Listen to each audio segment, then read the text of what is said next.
Hello friends, welcome to PCS solution. हम लेकर आए हैं अपनी बिहार स्पेशल डेली सीरीज का आज का यह अंक। तो चलिए शुरू करते हैं आज के अपने पहले प्रश्न के साथ। दरभंगा में बॉयज़ एसोसिएशन की स्थापना किसने की थी? सूर्यदेव नारायण वर्मा ने। बिहार में प्रांतीय विधानसभाओं के चुनाव पहली बार कब हुए? 1937 ईस्वी। भारत छोड़ो आंदोलन के दौरान किस जिले को अपराधी जिला घोषित किया गया था? तो यह सारण जिला था। यहाँ के किसानों ने इस आंदोलन में काफ़ी सक्रिय भूमिका निभाई थी और आंदोलन थोड़ा उग्र रूप धारण किया था इस जिले में, इसलिए इस पूरे जिले को ही कुख्यात अपराधी जिला घोषित कर दिया गया था। भागलपुर सेंट्रल जेल ले जाने के क्रम में किस महिला बंदी को भीड़ ने आक्रमण करके छुड़वा लिया? तो यह सरस्वती देवी थी, जो कि हजारीबाग की रहने वाली थी और इन्हें भागलपुर सेंट्रल जेल ले जाया जा रहा था। रास्ते में भीड़ ने आक्रमण करके इन्हें छुड़वा लिया था। जयप्रकाश नारायण हजारीबाग जेल से भागने में कब सफल हुए? तो 9 नवंबर 1942 ईस्वी को यह हजारीबाग जेल की दीवार फांद कर भागे थे और इनके साथ साथ रामनंदन सिंह, योगेंद्र शुक्ला, सूरज नारायण सिंह, गुलाब चंद्र और शालिग्राम सिंह भी जेल से भागने में सफल रहे थे। किसने आज़ाद दस्ता के अखिल भारतीय केंद्र का गठन नेपाल में किया? तो यह थे जयप्रकाश नारायण, जिन्होंने मार्च 1943 में आज़ाद दस्ता का गठन किया था नेपाल में। संविधान सभा के लिए हुए चुनाव में बिहार में कांग्रेस को कितनी सीटें मिली थी?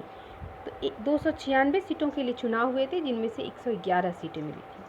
पटना स्वदेशी लीग की स्थापना कब हुई? इस प्रश्न का उत्तर छूट गया है।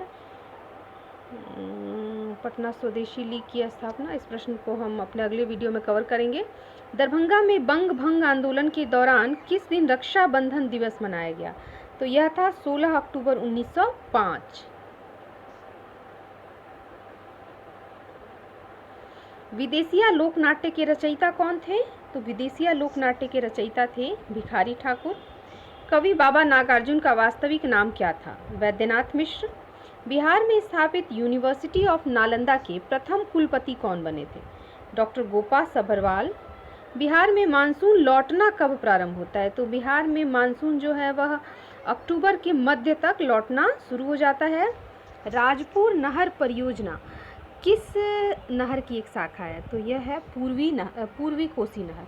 हमने अपने पिछले वीडियोज में आपको पूर्वी और पश्चिमी कोसी नहर के बारे में बताया था कि इनसे किन किन क्षेत्रों की सिंचाई होती है।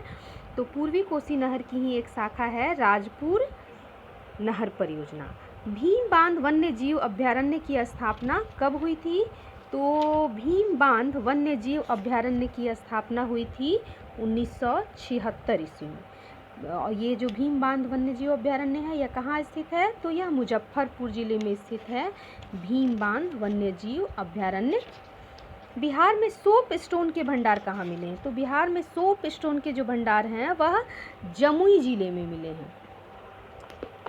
सोप स्टोन के भंडार बिहार में कहाँ मिले हैं? तो जमुई जिले में मिले हैं। बिहार के जमुई जिले में सोप स्टोन के भंडार मिले हैं। यहाँ एक प्रश्न का उत्तर हमारा छूट गया है। तो यह प्रश्न था पटना स्वदेशी लीग की स्थापना कब हुई थी? तो इस प्रश्न का उत्तर हो जाएगा 1930 ईस्वी में। 1930 ईस्वी में इसकी स्थापना हुई थी, इसे अब ध्यान में रखेंगे। चलिए बढ़ते हैं अपने अगले प्रश्न की ओर।